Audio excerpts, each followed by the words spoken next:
Galera, falamos aqui ontem bastante do jogo, né? Fizemos uma live aqui pós-longa, trazendo vários pensamentos do que foi essa partida. E vamos falar ao longo da semana sobre o futuro do Santos, o que deve acontecer com o Pedro Caixinha.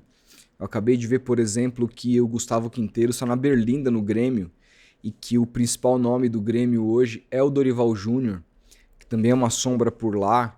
Será que o Grêmio pensar no Dorival pode fazer o Santos, embora, segundo as informações, segundo o Lucas Mussetti, foram 3 fontes que lhe disse que o Pedro Caixinha deve ser mantido pelo menos até o jogo do Fluminense. Será que isso pode mudar com o mercado fervoroso do jeito que tá? Porque o Santos já perdeu um cara que gostaria, que era o Renato Gaúcho, pro Fluminense. E agora pode perder o Dorival, por exemplo, pro Grêmio. E aí? Né? Vai diminuindo-se as opções. Tem o Sampaoli, que já negou o Santos em outro momento. Como seria essa relação do Sampaoli com o Neymar? Tem o Tite, cuja relação com o Neymar é ótima, mas cujo estilo que o Santista não gosta. Então tem uma série de questões aí para serem pensadas ao longo da semana e a gente vai discutindo ao passo que novas informações forem surgindo. Mas hoje eu gostaria de trazer algumas informações exclusivas aqui, tá? Pelo menos uma informação bastante exclusiva. Eu quero falar primeiro dessa questão da dívida do Santos, né? O Santos fechou o balanço de 2024. Hoje, às 19 horas, vai ser apresentado um parecer oficial do Conselho Fiscal para o Conselho Deliberativo, sugerindo a aprovação das contas. Há quem discorde que essas contas deveriam ser aprovadas. Eu, sinceramente, no ano de Série B, tenho as minhas dúvidas, porque de fato um ano de Série B é um ano de Série B. Agora, a gente também precisa falar do passivo do Santos, que aumentou demais, né? Hoje o Santos chegou na casa de quase 1 bilhão de dívidas. O Santos, que devia 770 e poucos milhões, chegou na casa dos 978 milhões em passivos, em dívidas. Já dá para considerar um bi de dívidas. E isso preocupa demais para um clube cuja receita vai girar entre 450 e 500 milhões com o próprio Neymar. Eu acredito. Pode ser que ultrapasse isso, tomara, mas não vejo algo também muito salutar. Então, a gente precisa falar sobre isso. Mas a informação exclusiva que eu trago é que o Santos fechou com uma empresa que é a Hexa Capital, empresa do Pedro Mesquita, aquele empresário amigo do Ronaldo, que ajudou a formar a SAF no Cruzeiro. E o Santos contratou a Hexa justamente pensando em formar sua própria SAF. É o Santos hoje se preparando para se tornar SAF e contrata então um consultor que trabalhou na transição da SAF do Cruzeiro para tomar as primeiras medidas, entender como pode se mexer nesse sentido. Tá? Isso você não viu em nenhum outro lugar, essa informação é absolutamente exclusiva aqui do canal. Mas antes de a gente conversar sobre isso, gostaria que você deixasse seu like, ativasse o sininho, se inscrevesse aqui no canal. Se você quiser se tornar membro, para nós é muito importante, tem o botãozinho aqui embaixo ou o link na descrição. E vamos trocar ideias sobre isso. Bom, primeira coisa, essa questão da dívida, né? O que significa isso, gente? Significa que hoje, se o Santos vendesse todos os seus ativos, e eu estou colocando o elenco, comissão técnica, a Vila Belmiro, que pertence ao clube, o CT Meninos da Vila, que pertence ao clube, o CT Rei Pelé, pertence à União. É bom lembrar, não pertence ao Santos. É uma concessão da União. Se o Santos vendesse todo o seu patrimônio, o Memorial das Conquistas, tudo, todos os seus troféus, hoje o Santos pagaria ali mais ou menos uns 500 milhões de reais em dívidas e sobraria outros 500 para pagar. Praticamente é isso. O Santos hoje não tem, o patrimônio do Santos não cobre a dívida do Santos. Hoje o Santos é um clube que mais do que nunca precisa tornar uma SAF. E com esses números piorando a cada ano, Marcelo Teixeira nitidamente em 2025 faz uma escolha de aumentar ainda mais a folha salarial. E temo que para conseguir bancar isso ao longo do ano ele vai ter que contrair ainda mais empréstimos, coisa que ele fez bastante ao longo de 2024, que foi um dos fatores fundamentais para a dívida saltar tanto. Ele deu um all-in, né? Ele tentou de alguma maneira fazer com que o Santos saísse dessa espiral de derrotismo e tentasse buscar algo além. Até agora não tá dando certo. O Santos não tem nenhuma vitória no Campeonato Brasileiro, embora o Campeonato Brasileiro esteja começando. E o Campeonato Paulista, o Santos foi tranquilamente eliminado pelo Corinthians depois de fazer um Campeonato Paulista muito ruim. Mas o ponto é que muita gente defende que as contas de 2024 poderiam e deveriam ser reprovadas. Outras pessoas defendem que está de acordo com as leis do Profut. Bom, o Profut vai bater na porta do Santos, como bate na porta todo ano dos clubes, ele mesmo vai fazer essa avaliação. Eu conheço fontes que dizem que está de acordo com as leis do Profut e conheço pessoas que garantem para mim que não está. E isso só o futuro a gente vai descobrir quando o Profut bater na porta do Santos. Se o Santos vai ter que pagar uma multa, se o Santos vai sair do Profut, que seria um escárnio para o Santos, que é uma lei que parcela em muito longo prazo as dívidas fiscais do clube, que foi feita para ajudar os clubes no Brasil na época do governo Dilma Rousseff, e seria um escárnio se o Santos perdesse isso. Fato é que para 2025 o Santos não pode ter um déficit maior, se eu não me engano, de cerca de 80 milhões de reais. O Santos teve um déficit esse ano de 105, né? O Santos não pode ter um déficit maior de 80 milhões, porque aí é certeza que feriria o Profut. E foi aprovado um orçamento no começo do ano, cuja previsão é um déficit de mais de 100. Na verdade, um pouquinho menos de 100, 98 milhões, alguma coisa, que feriria as leis do Profut. Isso, claro, antes do Neymar chegar, a expectativa com o Neymar é que se alavanque as receitas e que isso seja equilibrado. Vamos ver o que vai acontecer. Mas também tenho fontes dentro do clube que garantem que esse ano assim, muito preocupante. Da maneira como o Santos está sendo gerido, o quanto que o Santos tem gastado com a folha salarial, o quanto que o Santos gastou adquirindo jogadores, os 4 milhões e meio de euros no Tassiano, os 11 milhões de euros no Roleiser, salário do Neymar, embora essa parte ainda seja um pouco obscura, porque o que o Santos consegue abater com publicidade do salário do Neymar hoje é um mistério, ninguém tem essa informação. O que a gente sabe é que em carteira o Neymar ganha 4 milhões de reais. Isso foi revelado pelo blog do Paulinho. Mas foi o blog do Paulinho, ele mostrou o contrato, tem lá no site dele o contrato na íntegra e nunca foi processado. Então eu imagino que o contrato com todas as assinaturas que constam lá seja absolutamente verdadeiro. Mas o Neymar também tem um contrato de imagem que ele ganha 80%, imagino, das publicidades que o Santos fecha com ele. Será que esses 20% que vem para a mão do Santos são suficientes para apaziguar esses 4 milhões de salário em carteira? Todas essas são questões que a gente não sabe.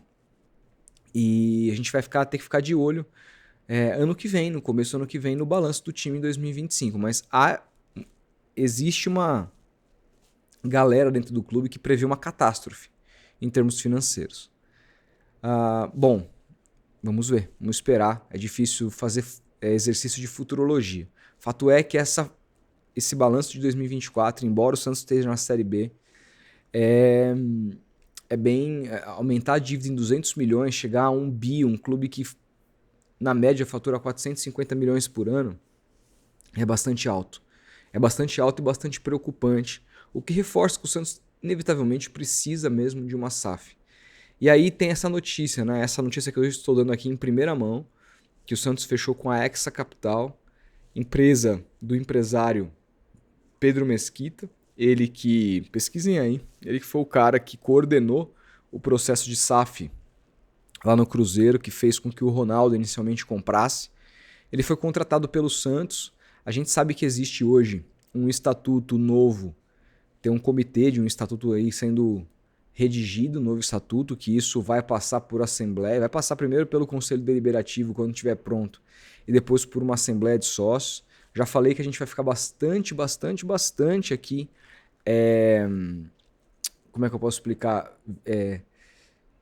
De olho aberto com relação a esse novo estatuto, porque a gente sabe muito bem como funcionam as votações de estatuto. Uma vez aprovado pelo Conselho Deliberativo, ele vai para a Assembleia e você aprova ou desaprova o estatuto, certo? É sim ou não. Você não vai aprovar cláusula por cláusula. E o nosso temor é que hajam cláusulas ali que sejam ruins para o clube. Tem a SAF, resolve a questão da SAF, que para muitos está resolvida, para outros não. Eu já debati muito esse assunto aqui, mas para mim está resolvido. Essa é uma opinião baseada em consultas que eu fiz por profissionais da área. O Sormani, por exemplo, tem uma leitura diferente e a gente já conversou sobre isso. A gente se respeita, a gente discorda, tudo certo. Agora, beleza. Uma vez que foi resolvido, colocou todos os pingos nos is na questão da SAF, o que mais vai entrar no Estatuto Novo? Porque na hora de votar na Assembleia de Sócios, o associado vai pensar, beleza, isso aqui é importante para o Santos se transformar numa SAF. Mas se eu votar no sim, eu vou estar botando um monte de coisa no balaio também. Bom, é difícil a gente falar agora porque não saiu ainda a nova proposta de estatuto feita por esse comitê. A gente vai ter que esperar, mas a gente precisa ficar bem, bem, bem de olho. E eu não vou ter, assim, cara, olha, com que depender de mim, eu vou fazer o meu papel aqui, que é ler, conversar com as pessoas, entender as problemáticas e tentar resumir para vocês de uma maneira simples, para que vocês façam a melhor escolha que vocês, eu falo assim, os associados que vão ter direito a voto, os caras que estão aí, as pessoas que têm o seu sócio torcedor há mais de 3 anos, que vão poder votar nessa assembleia, possam fazer a melhor escolha possível. Mas fato é que com a mudança de estatuto e com a contratação dessa empresa, o Santos pensa no futuro de SAF e está cada vez mais claro que não há outro caminho financeiro mesmo para o clube, né? Muita gente discutiu aí a questão da arena, que está avançando. O Marcelo Teixeira falou que deve até o fim desse primeiro semestre deve se abrir a venda dos camarotes e cadeiras e que o volume das vendas vai fazer com que defina-se o momento que a Vila Belmiro vai ao chão, porque só vão derrubar depois que já tiverem arrecadado um valor que está descrito em contrato. E então, segundo ele, a previsão é que a Vila vá ao chão até no final desse ano, depois do Campeonato Brasileiro, imagino eu, e o Santos a partir do ano que vem não tenha mais a Vila Belmiro para jogar.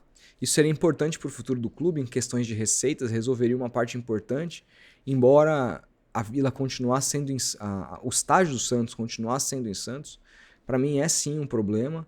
Eu não sou contra a Arena W Torre na Vila Belmiro, mas a gente sabe como que funcionam esses contratos de concessão. O Santos teria que jogar a massacrante maioria de jogos nesse estádio até por contrato, e seria o Santos cada vez mais focando na cidade, numa cidade pequena, sendo que o seu povo não está na cidade, né? Está ao redor do Brasil, principalmente em São Paulo. Eu acho um erro estratégico, mas também qual que é a alternativa, né? Beleza, qual que é a alternativa que o Santos tem hoje? Né? Eu acho que depois de construir a Vila, a gente poderia pensar mesmo, o governo do estado poderia pensar em, sei lá, cara, como já foi falado tanto tempo atrás, em trem-bala, Santos-São Paulo, alguma coisa nesse sentido. Precisava criar alguma estrutura de conectar as cidades de uma maneira mais eficaz, né? Não só para quem vai ver jogo, ver show, etc., mas para quem quer descer para o litoral, é uma cidade que tem porto e tudo mais, enfim. Eu não estou inventando isso, já prometeram isso muitas vezes, né? Mas é uma pauta que você não ouve mais falar. Fato é que ainda tudo isso é muito pouco, mesmo o novo estádio é muito pouco para um futuro mais brilhante para o Santos, né? Haja vista que ontem, 8h30 da noite, num domingo, tinha 8.000 pessoas na Vila Belmiro. 8.000 pessoas na Vila Belmiro numa estreia do Santos, uma reestreia do Santos na Série A. Eu sei que o ingresso estava caro, e essa é uma outra coisa que o Marcelo Teixeira tem culpa, mas na Série B, olha, eu acho que não teve um público de Série B que foi menor que esse, se eu estou enganado. Então também tem uma coisa da torcida. Eu sei que esse horário de 8h30 da noite, o Santos nunca jogou 8h30 da noite no domingo na Série B. Eu sei que as pessoas trabalham na segunda-feira cedo, tem muita gente que desce de São Paulo, etc. Ingresso caro, enfim, tudo mais. Mas pelo menos a questão do trânsito, ser à noite, ficaria mais tranquilo para quem desce de São Paulo. E ainda assim o estádio, o público foi pífio. Então eu não sei, cara, até que ponto vale você ter uma arena de 30 e poucas mil pessoas na Vila, sendo que ontem tinha 8.000 pessoas na Vila. Enfim, todas essas questões, arena, balanço, estatuto, SAF, a gente vai ter que continuar acompanhando, a gente vai ter que continuar fiscalizando, a gente vai ter que continuar entendendo. Mas hoje o Santos definitivamente é um clube que pensa já em se tornar SAF. E aí, assim, eu não sei se essa tentativa de passar por todo esse processo é porque já há o interesse de algum comprador que está sendo, de alguma maneira, escondido por essa diretoria. Se falou bastante no começo do ano sobre a PIF, né? O Public Investment Fund da Arábia Saudita, o Fundo Público de Investimentos da Arábia Saudita, capitaneado por Mohammed bin Salman, talvez o homem mais rico do mundo, se você considerar que ele é príncipe da Arábia Saudita, mas não se falou mais nada a respeito disso. Qual vai ser? Tem alguém já interessado em comprar o Santos? Tem participação do pai do Neymar nessa história? Aliás, onde anda o pai do Neymar? Ele fez as coisas lá na Vila Belmiro, né?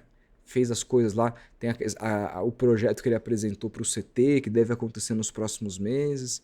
Desde então ele não apareceu mais, deu uma sumida. Né? O Neymar deve voltar a partir de treinar, voltar a partir de amanhã e já integra o time para enfrentar o Fluminense. Mas o pai do Neymar deu uma sumida. O que isso representa? A gente tem que continuar tentando ler todas essas mudanças políticas que o Santos sofre, porque mais do que a bola ter entrado ontem ou não, é o futuro do Santos em questão, o futuro do Santos em jogo. Enfim, quero saber o que vocês pensam sobre isso, a gente vai se falando. Um grande abraço e até o próximo vídeo.